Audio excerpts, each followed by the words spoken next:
ടീച്ചറിൻ്റെ കുഞ്ഞുമക്കൾക്ക് നമസ്കാരം. ഇന്നത്തെ ക്ലാസ്സിൽ മറ്റൊരു കൂട്ടക്ഷരം നമുക്ക് പഠിക്കാം. Okay, bye. ഇതെന്താണ് അക്ഷരം? വ.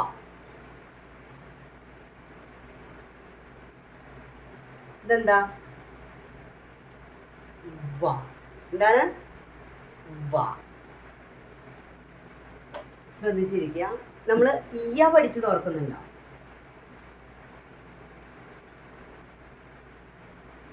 ഇയ പഠിച്ചത് ഓർക്കുന്നുണ്ടോ? അതേപോലെ തന്നെയാണ് എന്ത് വ എഴുതേണ്ടത്. ഇനി നമ്മൾ വേറൊരു അക്ഷരം പഠിച്ചത് ച. ഓർക്കണ്ടോ? ച, ഈ ച ഓർക്കണ്ടോ? പഠിച്ചത് ഓർക്കുന്നുണ്ടോ? അതേപോലെ തന്നെയാണ് ഇതും എഴുതുന്നത്. എളുപ്പമാണ്. ടീച്ചർ ഇതൊക്കെ പറയുന്നത് ആദ്യം പഠിച്ച കാര്യങ്ങൾ ഓർത്തെടുക്കുമ്പോൾ ഇപ്പൊ പഠിക്കുന്നത് കുറച്ചുകൂടി എളുപ്പമായിട്ട് നമുക്ക് പഠിക്കാൻ പറ്റും. ഓക്കെ, അപ്പൊ നമ്മൾ ഇന്ന് പഠിക്കാൻ പോകുന്ന അക്ഷരം വ. കൈയെടുക്കരുത്. എന്താ? മനസ്സിലായോ? വ. വ. വ. കിട്ടിയോ? വാക്കുകൾ പഠിക്കാം. അപ്പോൾ കുറച്ചും കൂടെ ക്ലിയർ ആയിട്ട് മനസ്സിലാവും. ഇതെന്താ?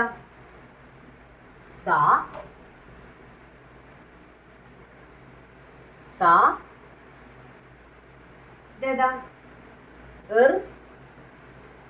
ഇപ്പൊ നമ്മൾ പഠിച്ചത്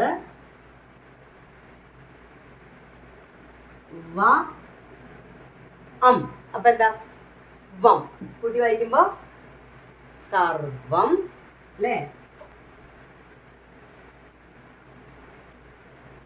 സർവം. ഓക്കെ, സർവം. എന്താണ് സർവം എന്ന് പറഞ്ഞാൽ? സർവം എല്ലാം, മുഴുവനും, ഫുൾ അല്ലേ? ഫുള്ളായിട്ടും മുഴുവനായിട്ടും. അതാണ് സർവം എന്ന് പറഞ്ഞത്. അപ്പോൾ സർവം എന്ന് പറയുന്ന വാക്ക് എഴുതുന്നത് ഇങ്ങനെയാണ് കേട്ടോ. അത് മറക്കരുത്. നമ്മൾ ഓരോ അക്ഷരങ്ങളും കേൾക്കുമ്പോൾ നമ്മൾ പറഞ്ഞു പഠിക്കാൻ അല്ലെങ്കിൽ വെറുതെ ഇരുന്ന് പറയാൻ നമുക്ക് എളുപ്പമാണ്. പക്ഷെ അതെങ്ങനെയാണ് എഴുതുന്നതെന്നുള്ളത് അത് ഇതുപോലെ എഴുതി വരുമ്പോഴാണ് നമുക്ക് ചിലപ്പോൾ നമ്മൾ വിചാരിച്ചത് വേറെ ഏതെങ്കിലും അക്ഷരങ്ങളൊക്കെ ആയിരിക്കും അല്ലേ? പഠിച്ചു വരുമ്പോഴാണ് ഈ അക്ഷരമായിരുന്നു അവിടെ ചേർക്കേണ്ടതെന്ന് നമുക്ക് മനസ്സിലാകും. ഓക്കെ, അടുത്ത വാക്ക് എഴുതാം. വായോ.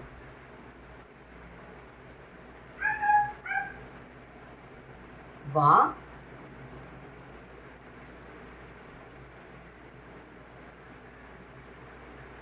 വ. വാ.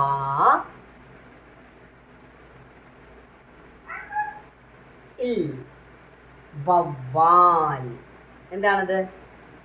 വവ്വാൽ. എന്താണ് വവ്വാൽ എന്ന് പറഞ്ഞു കഴിഞ്ഞാൽ? എന്താ? ബാറ്റ്. കേട്ടിട്ടുണ്ടോ? ബാറ്റ്. അതാണ് വവ്വാൽ. കിട്ടിയോ?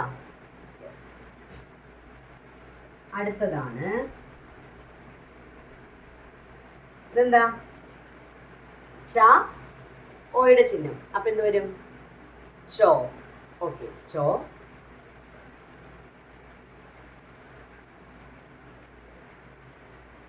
വ.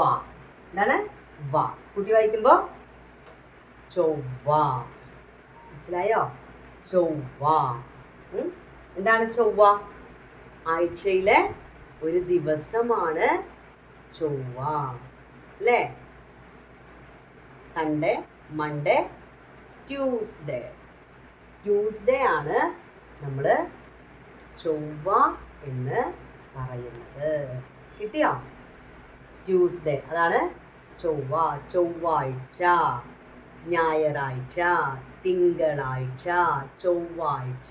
ആ ചൊവ്വയാണ് ഇത്. കിട്ടിയോ? ആഴ്ചയിലെ ദിവസങ്ങളൊക്കെ ടീച്ചർ മലയാളത്തിൽ ഒരു ദിവസം എഴുതാൻ പഠിപ്പിക്കാം കേട്ടോ. ഇപ്പം നമ്മൾ ഇത് പഠിക്കാം. ഓക്കെ, സർവം. ഇപ്പം ഇറങ്ങിയൊരു സിനിമ ഉണ്ടല്ലോ അല്ലേ? സർവം മായ. അല്ലേ? ഒരു സിനിമ കേട്ടിട്ടില്ലേ? അപ്പൊ സർവം എന്ന് എഴുതുന്നത് ഇങ്ങനെയാണ്, സർവം. അടുത്തത് വവ്വാൽ, ബാറ്റ്. നെക്സ്റ്റ് ചൊവ്വ, ട്യൂസ്ഡേ. കിട്ടിയോ? അപ്പൊ നമ്മളിന്ന് പഠിച്ചത് വ എന്ന് പറയുന്ന കൂട്ടക്ഷരമായിട്ടുള്ള അതും വാക്കുകളുമാണ് പഠിച്ചത്. വായിക്കുക, വായിക്കുക, വായിക്കുക. ഓക്കെ, എന്നാൽ മാത്രമാണ് നമുക്ക് കാര്യങ്ങൾ മനസ്സിലാവുള്ളൂ കേട്ടോ.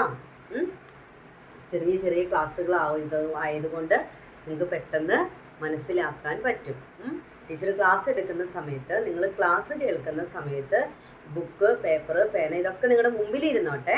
പക്ഷെ നിങ്ങളത് ഇപ്പോൾ പ്രയോഗിക്കരുത്. ക്ലാസ് കണ്ടു കഴിഞ്ഞ് അത് മനസ്സിലാക്കിയതിന് ശേഷം മാത്രമാണ് നമ്മൾ അത് എഴുതാനും എന്താണ് പറയുന്നത് ഓക്കെ, പക്ഷെ അത് എഴുതുന്നത് കൂടുതലായിട്ടും ക്ലാസ് കഴിഞ്ഞിട്ട് ഒന്ന് ചെയ്ത് നോക്കുക. അപ്പോഴാണ് നിങ്ങളുടെ മൈൻഡിൽ എത്രത്തോളം പതിഞ്ഞിട്ടുണ്ടെന്നുള്ളത് മനസ്സിലാക്കാൻ പറ്റുള്ളൂ. ഓക്കെ, നെക്സ്റ്റ് ക്ലാസ്സിൽ കാണാം. വായിക്കാൻ മറക്കരുത്. 15 മിനിറ്റ് മലയാളത്തിന് വേണ്ടി മാറ്റി വയ്ക്കാൻ മറക്കരുത്. ഓക്കെ, നന്ദി, ശുഭദിനം, ബൈ.